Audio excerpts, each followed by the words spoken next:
ওই যে একজন ইয়াং কৃষক ভাই দেখতে পাচ্ছি না আমরা, আজকে ওই ভাইয়ের কাছে যাব আর ভাইয়ের ফাইন্যান্সিয়াল লিটারেসি লেভেলটা আমরা একটু চেক করব। ভাইয়ের ফাইন্যান্সিয়াল লিটারেসি লেভেলের উপর ভিত্তি করে আমরা তার জন্য কিছু পুরস্কারের আয়োজন করছি। আসেন দেখি আমাদের দেশের মানুষ ফাইন্যান্সিয়াল লিটারেসি সম্পর্কে কতটুকু জানে। ও ভাই, আসসালামু আলাইকুম। ওয়ালাইকুম আসসালাম। আমি মাসুদুর রহমান। আপনার নাম কি ভাই? আমার নাম আলাল শেখ। আলাল শেখ। আমি আপনার সাথে একটু কথা বলতে পারি? জি পারেন। আমি একটু মাইক্রোফোনটা আপনার এখানে দিতে পারি? জি পারেন। আচ্ছা ঠিক আছে, একটু আমরা ভাইয়ের সাথে এটা অ্যাটাচ করে দিই, ভাইয়ের সাথে একটু আলাপ করি। তো আপনি কি কি কাজ করেন আসলে? এখানে আমি দেখছি ঘাস কাটতেছেন, এই ঘাসগুলো কি আপনি আপনার গরুর জন্য কাটতেছেন নাকি না বিক্রি করেন? এটা বিক্রি করার জন্য। বিক্রি করার জন্য। জি। তো আপনি আসলে এই কতটুকু জমিতে এই ঘাস চাষ করতেছেন? এই ঘাস চাষ করতে 10 বিঘে ভুই। 10 বিঘে? 10 বিঘে ভুই। ওরে বাবা, তো 10 বিঘে আপনি এই ঘাসে আপনি বছরে আপনার কেমন টাকা বিক্রি করতে পারেন? ওই লাখ 12 হয়। লাখ 12? এই যে এখানে আমরা একটা আটি দেখতেছি, এটা যদি একটু দেখাই আমি, বাবা ওজন তো অনেক। হ্যাঁ, এই আটিটা কত টাকা বিক্রি করবেন? এই আটিটা 15 থেকে 20 টাকা বিক্রি হবে। আপনি 15 থেকে 20 টাকা বিক্রি আমি করবেন? বিক্রি করব 15 টাকা, ওরা বেশ নিয়ে যায়, বেশ আছে 20 টাকা। ও, আপনি তাহলে বাজারে যান না বিক্রি করতে? বাজারে যায় না, আমার গাড়ি এখান থেকে নিয়ে যায়, আমি বাজারেও মাঝে মাঝে বেচি। আচ্ছা আচ্ছা আচ্ছা, 15 থেকে 20 টাকা। 15 থেকে আপনার 20 এক বিঘেতে এরকম কতগুলা হইতে পারে? এরকম 2000 আটি হবে এক সিজনে? এক সিজনে, মানে এক কাটি। এক কাটি। তাহলে আপনার ধরেন বছরে কয়বার এরকম কাটতে পারেন? বছরে 6 বার কাটতে পারি। 6 বার 2000 করে হলে তাহলে 12,000। আর 12,000-এ আপনি যদি 15 টাকা করে কাটতে পারেন তাহলে আপনার 12,000 গুণন 15 মানে 18, মানে 1,80,000 টাকা বলা যায় নাকি? কত হয় হিসাবে? 1,80,000 টাকা। 1,80,000 টাকা। মাশাআল্লাহ, ভালো ব্যবসা। এটার পাশাপাশি আপনি আর কি ব্যবসা করেন?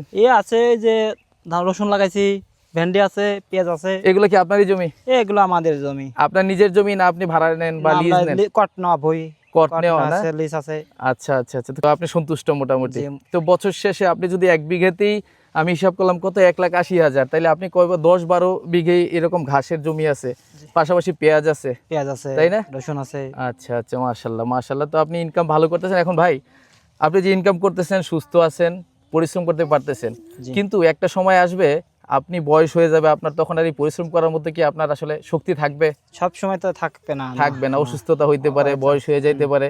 তো তখন আপনি কি ওই দিনগুলোর জন্য কিছু আপনি জমায় রাখতেছেন বা সঞ্চয় করতেছেন?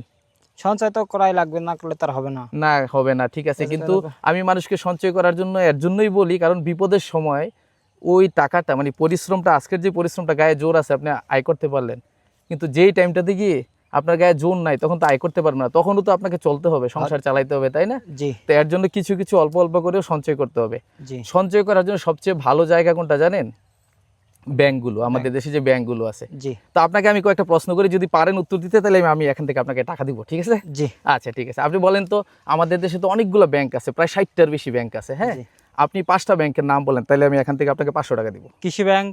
কৃষি ব্যাংক, আচ্ছা একটা। তারপরে? সোনালী ব্যাংক। সোনালী ব্যাংক। জনতা। জনতা। ইসলামী। ইসলামী। তারপরে আরেকটা বলতে পারলে আপনি 500 টাকা পেয়ে যাবেন। আরেকটা বলেন। আলাল ভাই, আমাদের আলাল ভাই। অগ্রণী ব্যাংক, মাশাআল্লাহ। আলাল ভাই, দর্শক আপনারা আলাল ভাইয়ের জন্য একটা লাভ রিয়াকশন দিয়ে দেন ভিডিওতে। আলাল ভাই 5টা, আলাল ভাই এই কৃষিকাজ করে মাঠে থেকেও আপনার 5টা ব্যাংকের নাম একটা না সে বলবে। আমি আলাল ভাইয়ের জন্য আজকে আসলে একটু পুরস্কার আয়োজন করছি। এখানে এই বান্ডেলে আসলে 1,000 টাকা আছে, ঠিক আছে? আমি তাহলে আপনার এই পুরস্কারের জন্য 500 টাকা, মানে আপনার ঈদের নতুন টাকা আর কি। এটা কিন্তু আলাল ভাই কোনো দান খয়রাত কিছু না, এটা হলো জাস্ট আপনি যে জানেন, আপনার একটা নলেজ আছে, একটা কম্পিটিশনের মতো আপনি আসছেন এখানে, আমি আসছি আপনার এখানে, হ্যাঁ, পুরস্কার হিসেবে আপনি পাইলেন, ঠিক আছে? আলাল ভাইয়ের হাতে আমরা এই টাকাটা তুলে দিলাম। আচ্ছা আলাল ভাই, আরেকটু আগাই আমরা, ঠিক আছে? এটা আপনি রেখে দেন, এটা আপনি রেখে দেন, আপনার বাচ্চা কাচ্চার জন্য উপহার হিসেবে দিবেন। আচ্ছা, এই যে ব্যাংকগুলো যেগুলো আছে, এই ব্যাংকগুলোতে আসলে কি কাজ হয় আপনি কি জানেন? জি না। জানেন না? কখনো ব্যাংকে গেছেন? জি না। কোনো ব্যাংকে যাননি? জি না। আপনার তাইলে তো আপনার কোনো ব্যাংক অ্যাকাউন্টও নাই, তাই না? তো আমি আপনাকে একটা অনুরোধ করব, আপনি এর মধ্যে কৃষি ব্যাংকের নাম বলছেন প্রথমেই, তাই না? জি। তো আপনি যেহেতু কৃষক মানুষ, কৃষি ব্যাংকের নাম বলছেন, এটাই স্বাভাবিক। এই ব্যাংকগুলো কিন্তু আপনার, এই যে আমি বললাম না কিছু টাকা জমা রাখার জন্য, এই ব্যাংকগুলোতে টাকা জমা রাখা যায় অ্যাকাউন্ট করে। মাসে মাসে টাকা জমা রাখা যায়, এককালীন টাকা জমা রাখা যায়। পাশাপাশি আপনার এই হঠাৎ করে আপনি যখন চাষ করেন, আপনার টাকার প্রয়োজন হয় না? জি হয়। এই ব্যাংকগুলো থেকে কিন্তু লোনও নেওয়া যায়। কৃষি ব্যাংক দেশের কৃষকদের জন্য জামানত ছাড়া লোন দেয়, ঠিক আছে?